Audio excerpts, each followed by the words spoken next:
Assalamualaikum warahmatullahi wabarakatuh. Selamat datang di cerita Mak Solihah, berbagi hikmah melalui kisah. Mak, alhamdulillah ya, kita sudah memasuki bulan Zulhijjah 1444 Hijriah.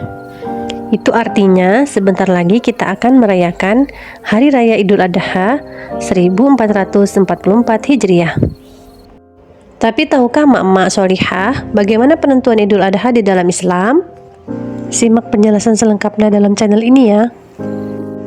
Sebelum kita membahas tentang penentuan Idul Adha di dalam Islam, yuk kita cari tahu dulu tentang penentuan Idul Fitri dalam Islam.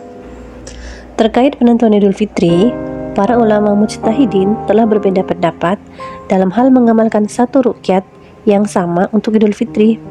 Madhab Syafi'i menganut ruqyat lokal, yaitu mereka mengamalkan ruqyat untuk masing-masing negeri. Sementara madhab Hanafi, Maliki dan Hambali menganut ruqyat global, yakni mengamalkan ruqyat yang sama untuk seluruh kaum muslim. Artinya, jika ruqyat telah terjadi di suatu bagian bumi, maka ruqyat itu berlaku untuk seluruh kaum muslim sedunia, meskipun mereka sendiri tidak dapat meruqyat atau melihat hilal.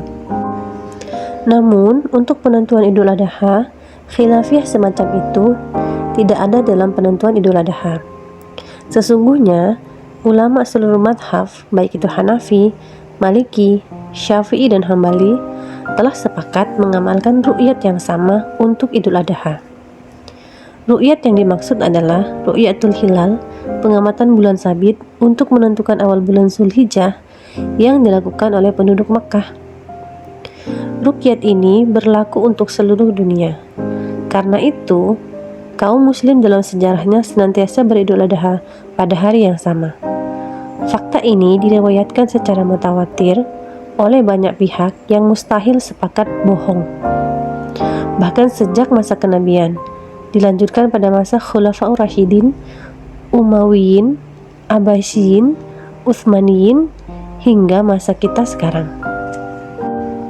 Sebagaimana tertulis dalam hadis Husain ibn al-Harith al-Jadali radhiyallahu an, dia berkata, sesungguhnya Amir atau wali Makkah pernah berkhutbah dan berkata, Rasulullah SAW mengamanahkan kepada kami untuk melaksanakan manasik haji berdasarkan ruqyat.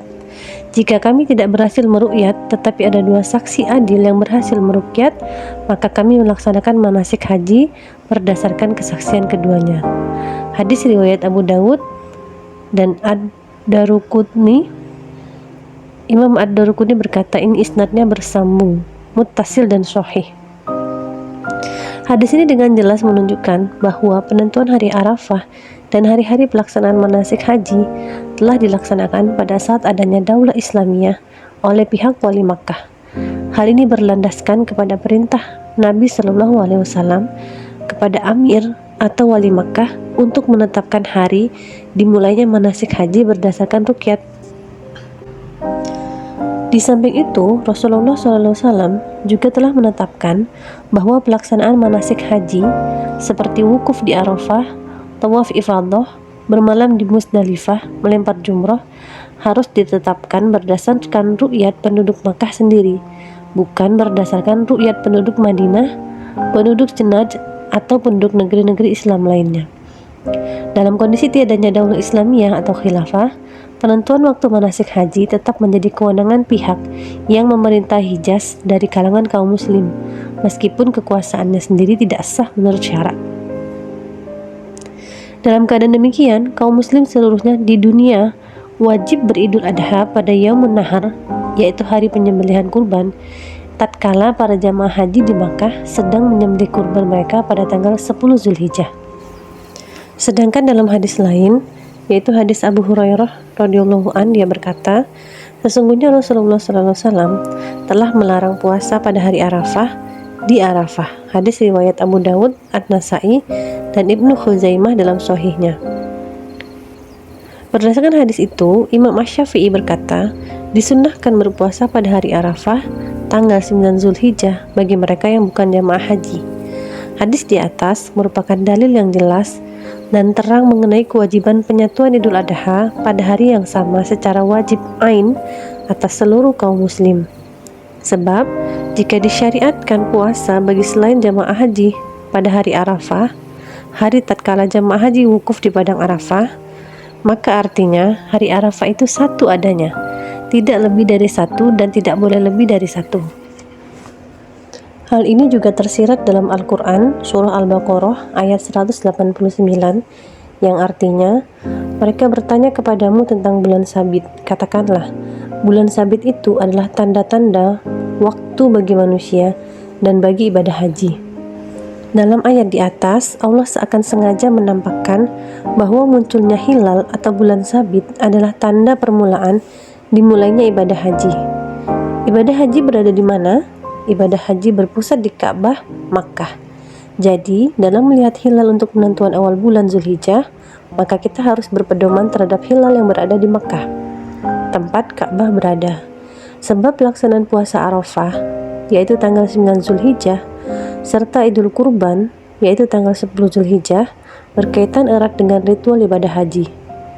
Lagi pula, belum ada satu hadis pun yang mengatakan bahwa jika kita melihat hilal pada akhir bulan Zulqa'dah dimanapun kita berada, maka keesokan harinya kita boleh mulai berhaji.